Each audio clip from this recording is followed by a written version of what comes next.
polusi udara. Data dari mana ini yang didapat oleh Anies Baswedan?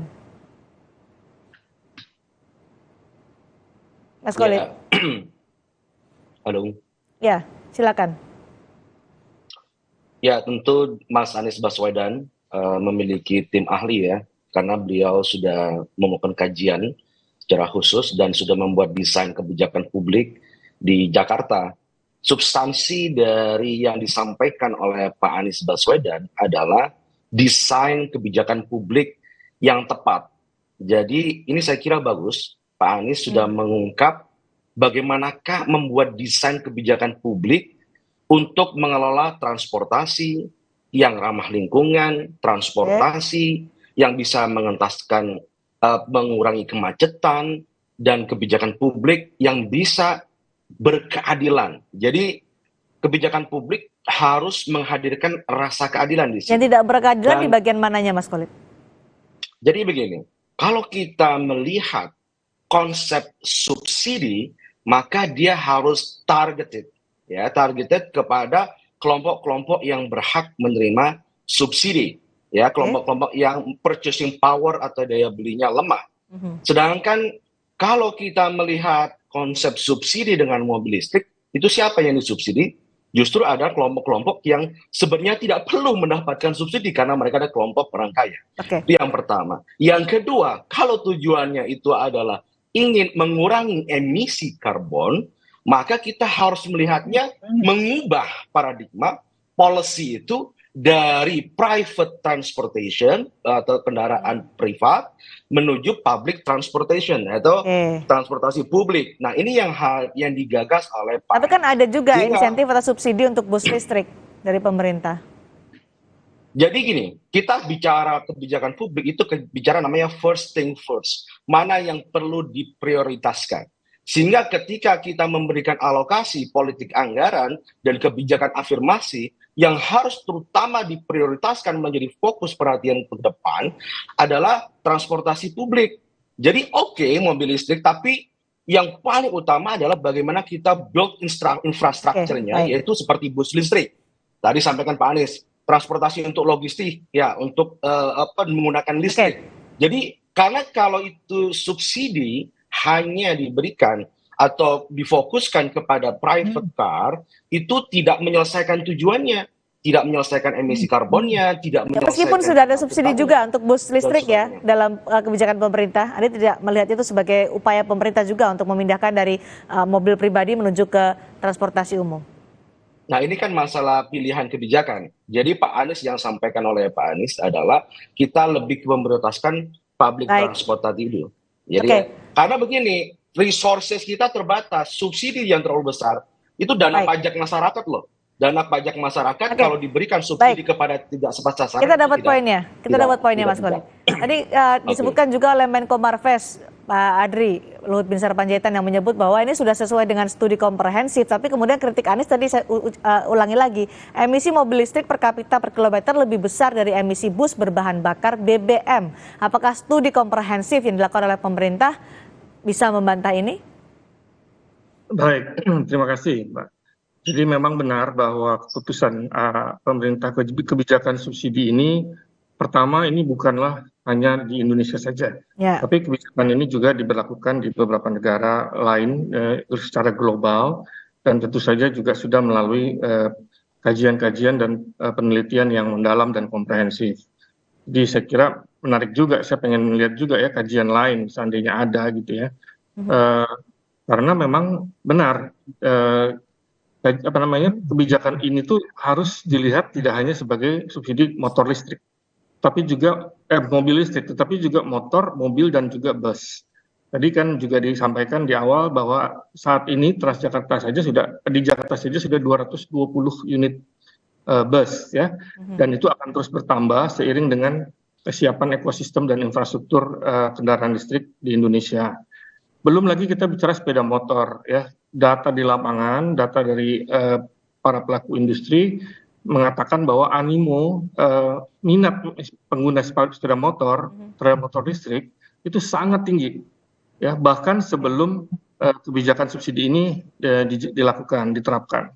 Kenapa? Mereka bukan mau sok-sokan, mau gaya-gayaan, tetapi mereka sudah merasakan bagaimana punya motor itu tidak perlu beli bensin dan hanya membayar Baik. listrik yang jumlahnya sangat-sangat signifikan. Dan jangan lupa Mbak, mereka mengkonversi, sekarang animo masyarakat itu tidak membeli motor baru, tetapi sekarang terjadi animo Baik, sangat. tapi kan kemudian ada kritikan juga dari Anies Baswedan menyatakan bahwa itu tidak tepat sasaran karena mereka yang mampu justru diberikan subsidi, tidak akhirnya berpindah atau konversi pada mobil listrik, tapi justru menambah kendaraan di garasinya. Itu yang jadi kritikan. Oke, baik. Saya perlu jelaskan dalam kesempatan ini ya. Mungkin ini memang sebagian banyak masyarakat yang belum mengetahui. Jadi tidak semua orang bisa menikmati subsidi listrik atau insentif ini, khususnya untuk sepeda motor. Ya. Jadi sepeda motor ini yang 7 juta rupiah per unit itu hanya diberikan untuk kelompok masyarakat yang memenuhi persyaratan.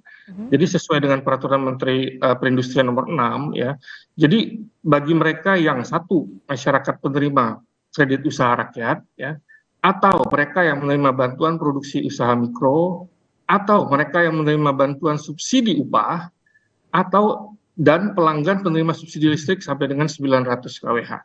Artinya mereka yang eligible, yang berhak menerima subsidi itu hanya mereka-mereka yang ada dalam kelompok tadi.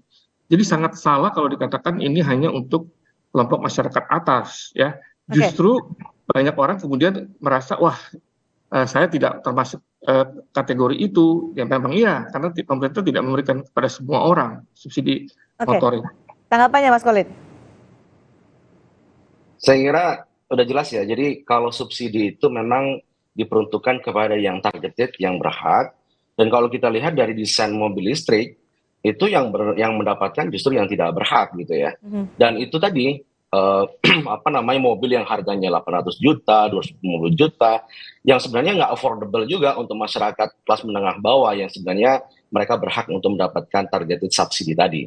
Jadi kembali kepada topik semula bahwa kita memiliki resources sumber daya yang terbatas.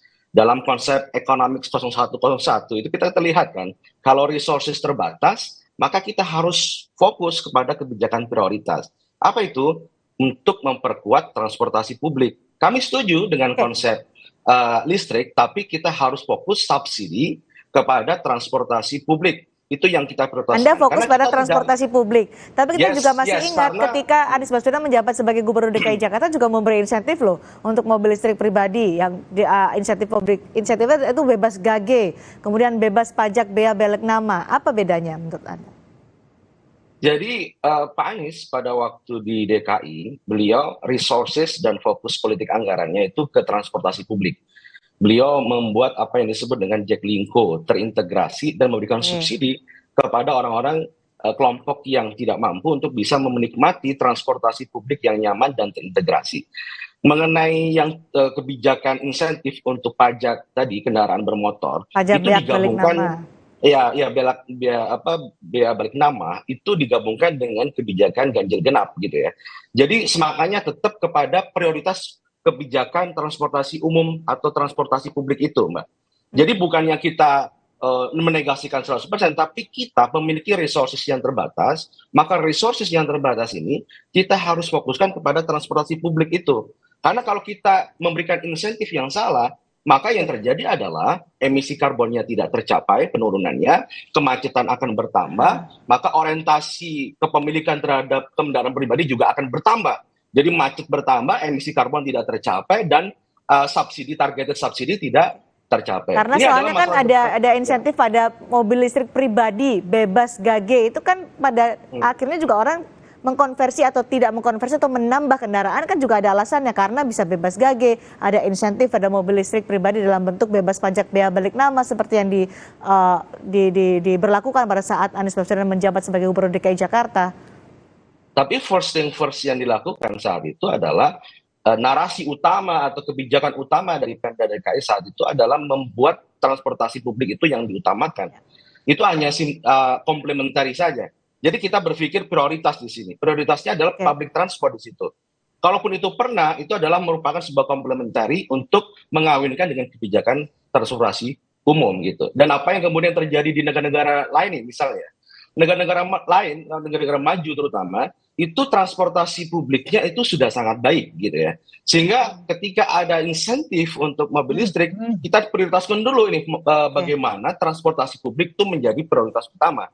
Sehingga dia bisa mengurangi emisi karbon, mengurangi kemacetan, dan targeted subsidi juga tercapai.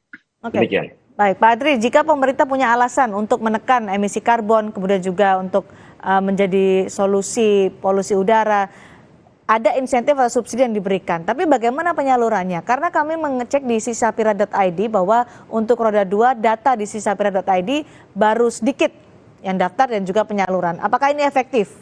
Bahkan masih 0 untuk roda 2. Iya, baik. Jadi ini kan kebijakan baru berjalan kurang lebih 1-2 bulan lebih ya. Jadi memang ini masih dievaluasi efektivitasnya dan juga baik dari sisi pembeli maupun penjual supaya sama-sama dimudahkan dan diuntungkan. Nah, mengenai roda 2, seperti tadi saya jelaskan, memang ini kan tidak untuk semua orang. Sehingga ada proses yang harus dilalui, harus ada screening yang dilalui untuk dapat seseorang itu memenuhi persyaratan untuk mendapatkan subsidi. Saya kira ini kan sesuatu proses yang baru ya, semua pihak juga sedang. Screeningnya seperti apa untuk bisa memastikan bahwa tidak sesuai dengan dikritik, bahwa memang betul meyakinkan ini tepat sasaran. Kalau kita melihat kan ketika ada subsidi, ada insentif, lagu lamanya adalah tidak tepat sasaran, Pak Adri. Ya, makanya tadi kan saya sudah sebutkan ya beberapa persyaratan yang bisa menerima ya. Salah satu tadi penerima KUR, kemudian penerima bansos upah, penerima subsidi tegangan listrik di rumah. Nah, untuk bisa menseleksi ataupun men-screening itu dibuat beberapa sistem screening, mulai dari NIK sebagai saringan utama. Jadi satu NIK, satu nomor induk kependudukan hanya berlaku atau hanya boleh menerima satu kendaraan saja, yang nantinya itu akan diverifikasi oleh lembaga yang nanti akan melakukan verifikasi, dan kemudian juga penjual motornya yang nantinya akan mendapatkan 7 jutanya itu dari pemerintah juga akan diverifikasi. Jadi ini memang ada proses yang harus dijalani, dan ini tidak mudah ya. Kita juga harus memahami bahwa semua pihak sekarang sedang beradaptasi. Nantinya ketika semua sistem ini sudah bisa diterima dan juga mereka sudah fasih untuk menjalankannya, saya yakin bahwa ini akan sangat membawa dampak sangat signifikan. Jadi siapa yang melakukan screening, siapa yang melakukan pengawasan supaya tepat sasaran? Itu nanti ada pihak yang ditunjuk. Jadi ada semacam lembaga yang sekarang belum ada, Pak Adri. Sudah ada ya, dari Direktur Jenderal Industri Logam, Mesin, Alat Transportasi di Kementerian Perindustrian, dan juga dari elektronika Kemenperin. Jadi mereka yang akan nanti memverifikasi NIK dan diajukan oleh dealer kalau ada yang ingin mengajukan subsidi. Kemudian nanti kalau memenuhi persyaratan baru akan diberikan. Nah, nanti si penjualnya juga akan dikompensasi lagi oleh pihak lembaga verifikasi independen yang nanti ditunjuk oleh Kemenperin untuk bisa melakukan verifikasi dan mendapatkan penggantian potongan harga tersebut. Untuk motor mulai dari pertengahan Maret lalu, kemudian untuk subsidi mobil listrik sudah mulai 1 April 2023. Kami mengecek di sisapira.id untuk motor sangat sedikit penyalurannya. Evaluasinya bagaimana sebenarnya? Ya, ini masih berjalan ya, dan juga mungkin terlalu dini kalau kita mau menilai sebuah kebijakan yang baru berusia sekitar 1-2 bulan, sementara implementasinya juga tidak sederhana. Baik. Jadi target 200.000 untuk akhir tahun optimis bisa terpenuhi? Saya percaya begitu, karena jumlah kendaraan roda 2 di Indonesia itu sangat besar, dan juga peminatnya ini sudah ditunggu-tunggu ya, terutama baik motor baru maupun motor yang dikonversi. Ini sama-sama nanti akan berhak menerima subsidi untuk mereka yang memenuhi persyaratan.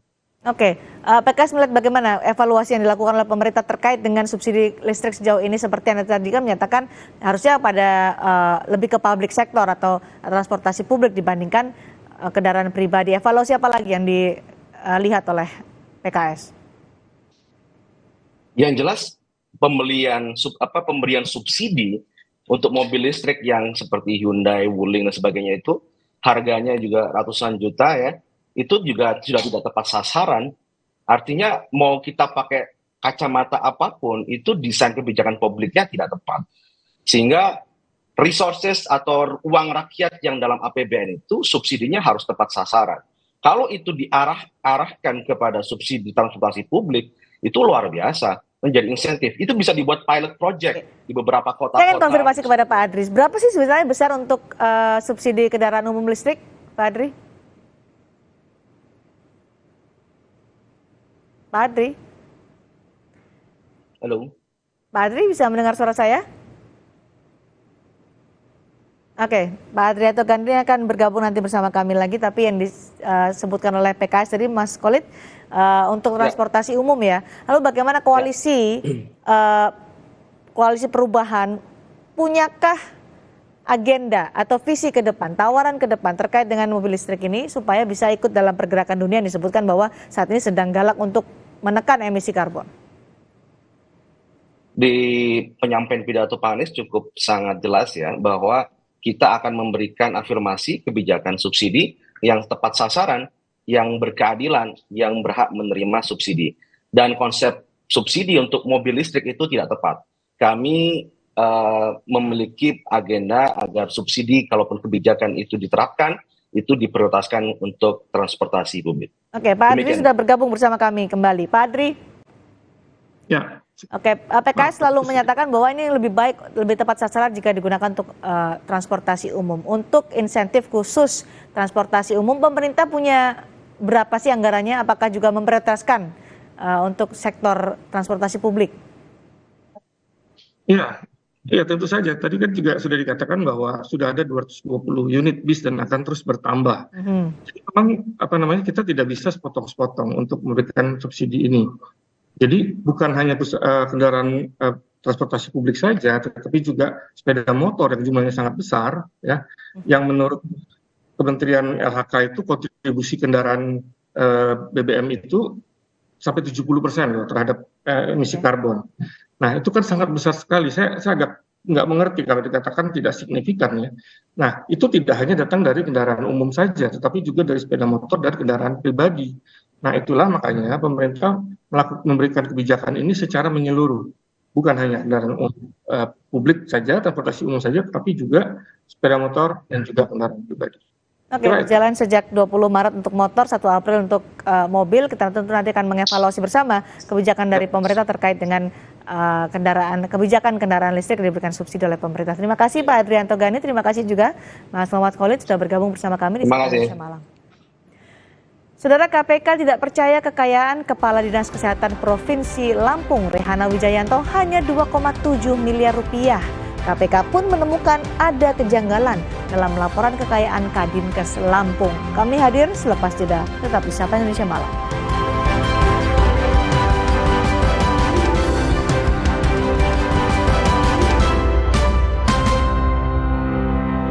Mayora Milven. Bukan mie biasa, pembuatannya